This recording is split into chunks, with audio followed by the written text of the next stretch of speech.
Once upon a time, in a sleepy little village, there was a blacksmith who lived with his wife and daughter. He had a workshop downstairs, and they lived in their cosy home upstairs, with a bountiful vegetable garden in the backyard. All day long he worked with hot iron, steel, and various metals, shaping them into different objects, hammering iron and steel over one of his many sturdy anvils. He made many tools, knives, swords, chains, helmets, armour, and horseshoes, and also keys. One day an old lady brought in a small wooden box with a lock. She had broken the key, and she said that she could not open the box. It was very important to her, and she asked him if he could work on it that afternoon and have it ready for her by the morning. She insisted that she didn't want him to make a new key, but most certainly the old one had to be repaired. He agreed. She asked him not to look inside at the contents of the box once he had repaired the key, but rather leave it closed and locked after making sure that the key operated the lock correctly. He had never seen her before, and she didn't look like she was from these parts, but sometimes travellers stopped by the markets in the small village on their way through to other places, so it was not at all unusual. He started to ask where she was from, but she was gone swiftly, far too swiftly for a lady of her old age. But he had so much work to complete that he hardly noticed. He worked all throughout the day, rushing to complete his tasks, and by early afternoon he began working on fixing the broken key. That's when he realized that he did not know what kind of metal it was made of. It wasn't steel, but it looked much like steel. And it certainly wasn't iron or copper or brass. It was very smooth and shiny and unlike anything he had ever seen. There were some engravings, yet the words were not familiar. He didn't know which language it was, but it wasn't his concern. All he was concerned with was how long to heat this interesting new metal before it was ready to be repaired. And strangely enough, no matter what he tried to do with it, he could not meld the two pieces together. But as he worked on it and tried heating it in the fire even longer, his clamps grew very hot, and as he quickly pulled everything out of the fire, he dropped it on the stone floor. He heard a strange clink, but as he looked around, he couldn't find the two halves of the key. He searched the whole workshop, and then at last he saw a small glimmer of shining metal underneath the workbench. He reached for a rod of steel to retrieve the hot pieces from under the workbench, and to his great surprise the key was in one whole piece, as if by magic. There was no trace of it ever having been broken. He couldn't believe his eyes. He must be daydreaming. He rubbed his eyes, and there it was, still all in one piece.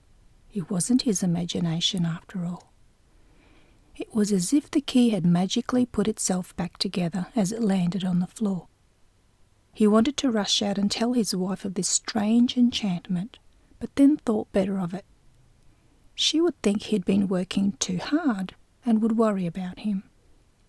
He put the key aside and decided to get some fresh air. Meanwhile, the old lady sat in the guest room at the village inn. She sat in the silence in front of a dressing table mirror. But she was not looking at her old weak reflection, but rather beyond it. She was scrying into the mirror. The image looking back at her was much younger than hers, and it was sad. "Hurry," the reflection said to her. "You must find it and bring it back to me." We are running out of time."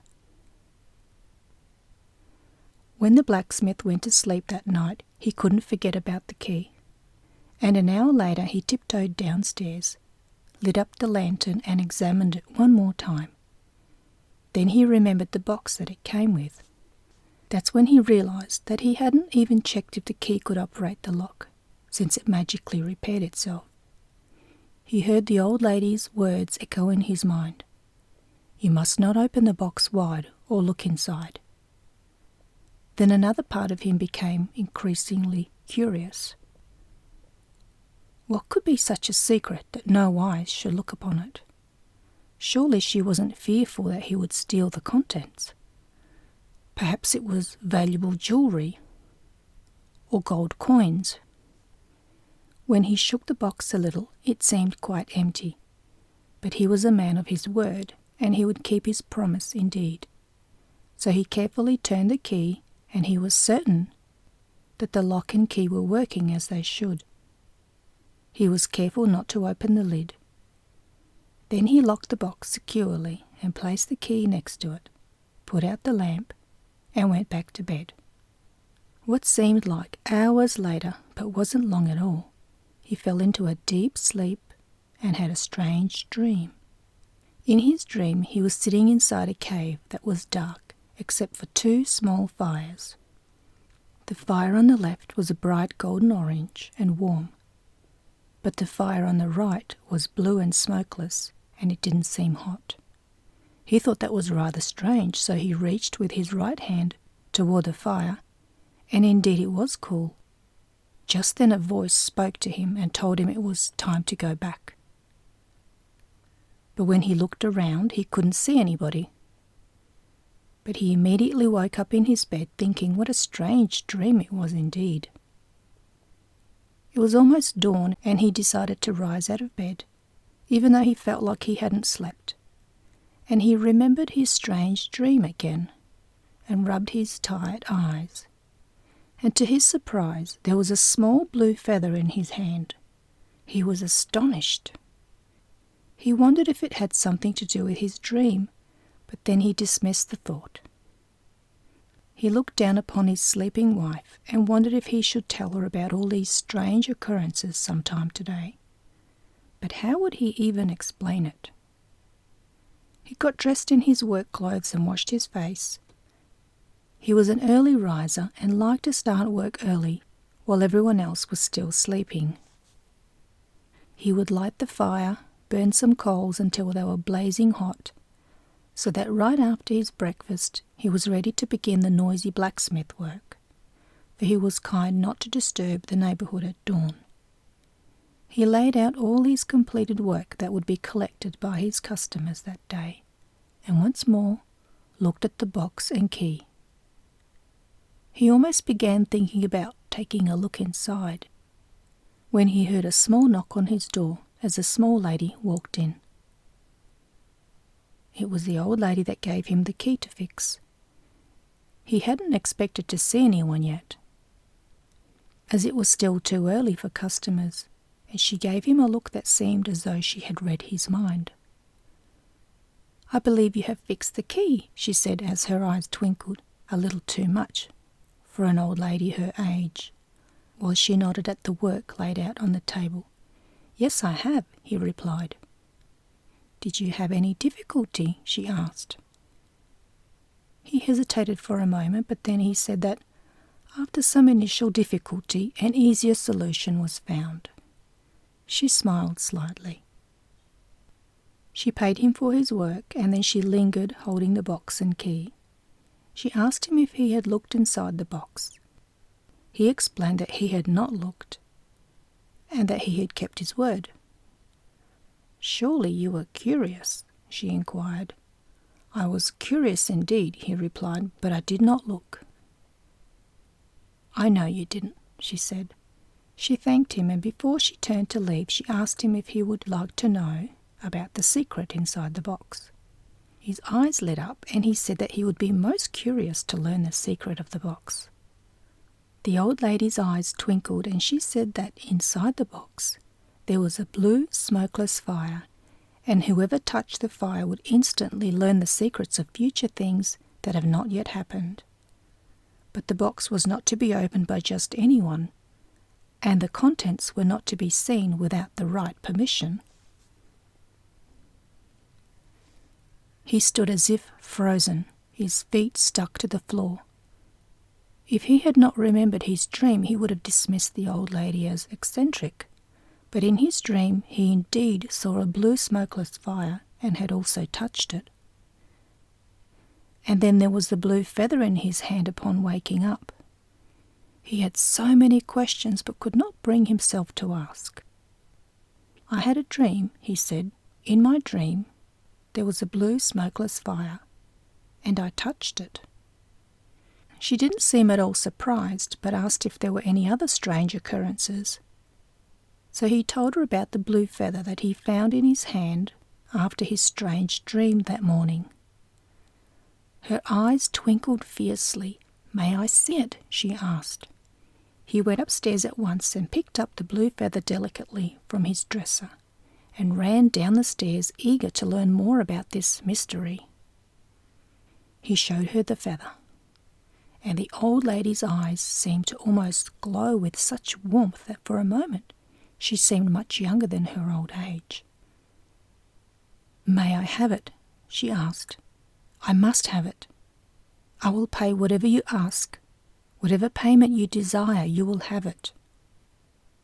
He thought about that for a moment, not because it wasn't an attractive offer, but because he struggled to make sense of everything that had happened. "Well, I have no use for it," he said, "and I don't feel as if I can accept payment for such a thing as a small feather." "I don't understand," he said. "I would love to know why you believe it's special enough to offer payment for it. I have so many questions for you. I am a well-to-do blacksmith. My workshop is supporting my family very well indeed, and I am a man of honourable reputation. It wouldn't feel right to accept payment for something so trivial, and if word got out, people would wonder about me." "Oh no, no one must find out." The old lady for the first time became quite serious. "If you won't accept payment, and if you would like to see into the future, I will let you touch the blue smokeless fire if you should like to, in exchange for the feather. I cannot take it from you as a gift. There must be some kind of exchange. I must have that feather now. I haven't much time left." "Well," he all of a sudden hesitated, "do you think it's a good idea? Is it safe? Is it safe to look into the future?" Yes, of course, but I wouldn't say it's a good idea for everyone. And you have my permission, so it's quite safe." He carefully handed the old lady the small blue feather and watched as she wrapped it in a silk handkerchief and placed it in a pocket inside her long skirt. "May I ask why you must have the blue feather?" "Why is it so important to you?" "Yes, of course I will tell you. It may seem like a strange story, but I can assure you that it won't be quite as strange as the visions you will see when you touch the blue smokeless fire. I have to tell you that this is quite a secret, but I feel that you may want to keep it to yourself, however, as no one will believe you anyway." She went on to explain. "I come from a clan of wizards and sorcerers. The blue feather belongs to my spirit animal, a sacred blue bird. Together we share a soul. When he became injured in an otherworldly battle by a predator spirit animal, I couldn't protect him, and he lost a key feather from his wing. Without it, his energy bleeds from his body as well as mine. With each day that passes, he grows weaker and weaker, and as his soul is linked to mine, it means I grow older and more frail beyond my years. Without that feather, our time is running out. For months now I have been searching for it, and each time I get closer to finding it, it eludes me as it shifts between this world and the other world. I catch it in my dreams, but when I wake up it's gone from my hands. if you have somehow managed to grasp hold of it while in between the worlds, on the day that you met me, then we were destined to meet, and that destiny has brought us together. My father is a wizard from the Valley of the Whispering Winds. He is the keeper of the eternal master flame of the blue smokeless fire. He guards it in a secret cave, and he gave me a piece of the blue smokeless fire to guide me with visions, to bring me closer to finding the lost feather. My visions led me here by coincidence when I broke my key in half. "So you're not really an old lady?" he asked. "No, I'm a young maiden," she said. "I am held captive in this old body." And then she unlocked the wooden box and looked at him directly in the eyes. "I can't say what you will see," she said. "It's different for everyone. But you will see what you need to." She opened the box, and all that he could see from that moment on was the blue smokeless fire. The old lady was gone. The workshop faded into the background, and he stood once more in the cave from his dream in front of the blue fire. The voice said that he now had permission to touch the blue smokeless fire. When he reached into the fire, his arm glowed blue and it felt cool. He waited to see what would happen next, and if the voice would speak to him again.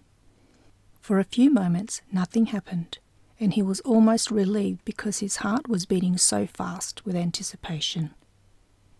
He wanted to change his mind, but then all of a sudden everything that was before him vanished. He had visions of large birds flying overhead.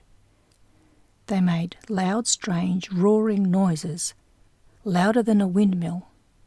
But as he squinted and looked harder, they were not large birds like he had ever seen. They were not eagles or living birds with wings that flapped, but bird-like structures made of shiny steel. It seemed so incredible that he could hardly believe what he was seeing. He grew tired and dizzy, and suddenly the vision was replaced by darkness, and that was the last thing he remembered before waking up in bed with his worried wife and daughter by his side.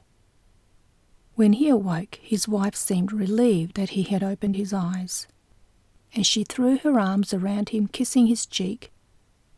He was disoriented and still dizzy. She explained that he had fainted in the workshop and that she had to fetch the doctor for help, and that perhaps he had been working too hard or wasn't getting enough fresh air. He quickly blurted out everything that had happened from the moment the old lady set foot in his workshop to the blue smokeless fire and the metal birds in the sky, until he was breathless. But in his excitement he barely noticed that his wife's face grew dark with worry. She ordered him to rest in bed and to close down the workshop for 2 days, until he was feeling better. And she went downstairs to hang up a close sign on the front door. But he barely even noticed the fuss and concern around him. In his mind he was thinking about the metal birds flying overhead in the sky and the roar they made, and the windmills that seemed to rotate so very fast at the front of the bird's head and the wings. It made no sense to him, and yet he was fascinated. His thoughts were so very far away. But soon he dozed off until the next morning, sleeping soundly through the night. Little did he know or understand that the metal birds were an invention that would come 200 years later, and that people would fly in these great metal bird-like machines called aeroplanes, and would travel great distances, across land and sea. Back at the inn, the old lady quickly packed her small bag and told the innkeeper that she would not be needing the room anymore. She set off for the Valley of the Whispering Winds, back to her home. She travelled into the night alone in a coach, and when she arrived at the archway at dawn, she sent the coachman and horse back to the village, and walked the final hour back home, following the meandering creek. Her father was overjoyed to see her. She had been away for many months, and then in his visions he saw that she had found the blue feather, and now could finally help her restore the sacred bluebird back to health, and watch his daughter turn back time to become a young woman once again, for now she looked as old as her grandmother.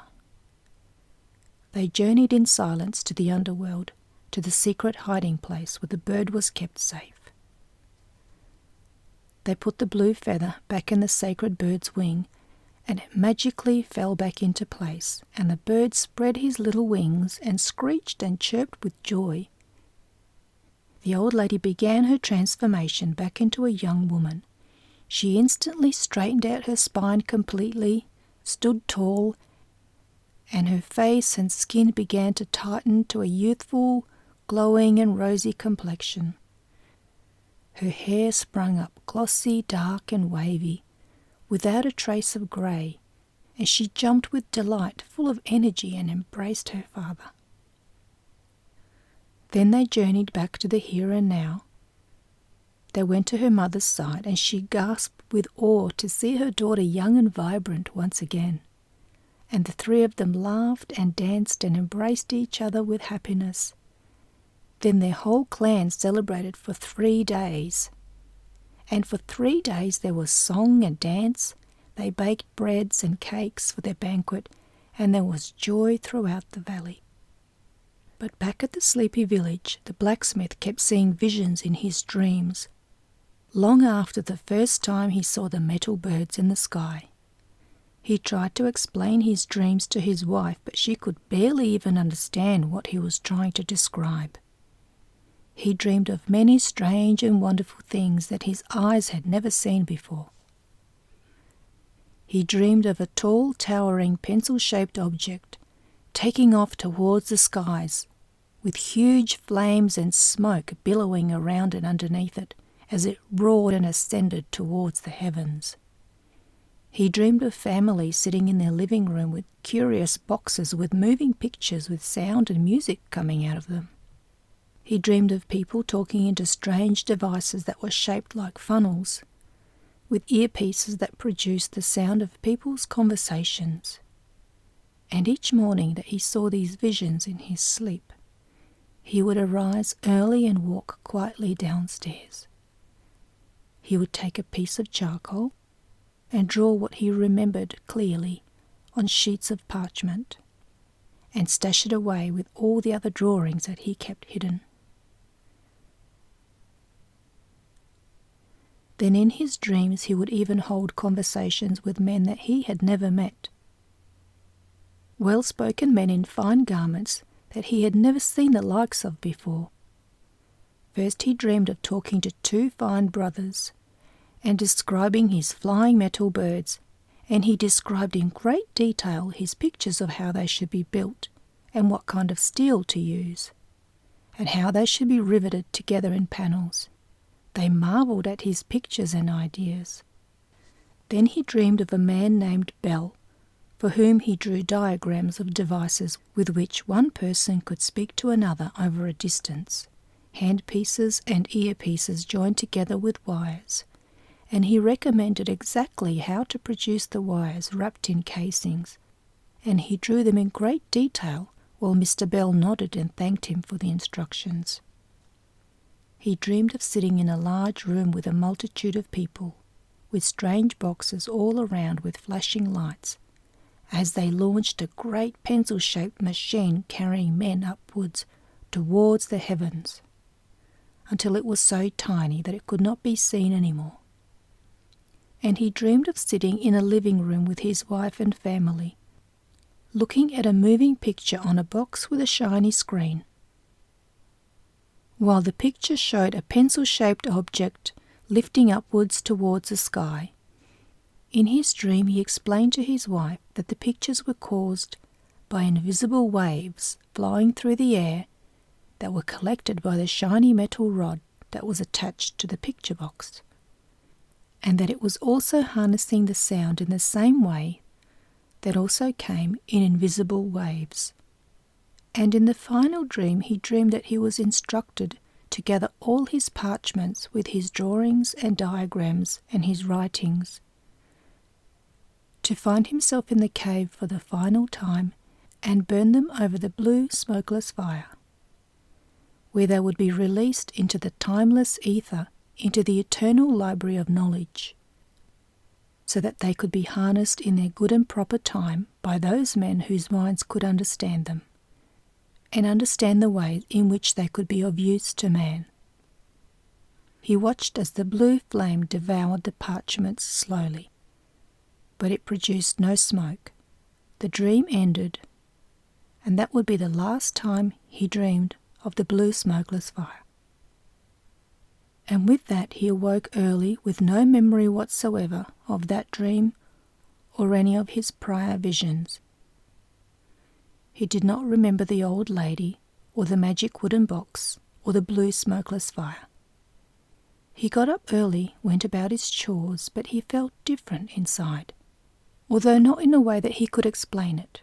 He just felt more merry, more peaceful, more at ease with the world. He felt a sense of completion and satisfaction, but he could not explain where it came from or why he felt that way. His wife was happy with his new outlook, for he was no longer consumed by distant thoughts all day long. He no longer talked about strange things or held a faraway look in his eyes, and life just seemed more effortless and happy, and there was great peace in their lives. He taught his daughter how to make brass and copper ornaments, figurines and simple jewellery. She soon became quite the little artist, as she had flair and imagination that did not come from either her father or mother.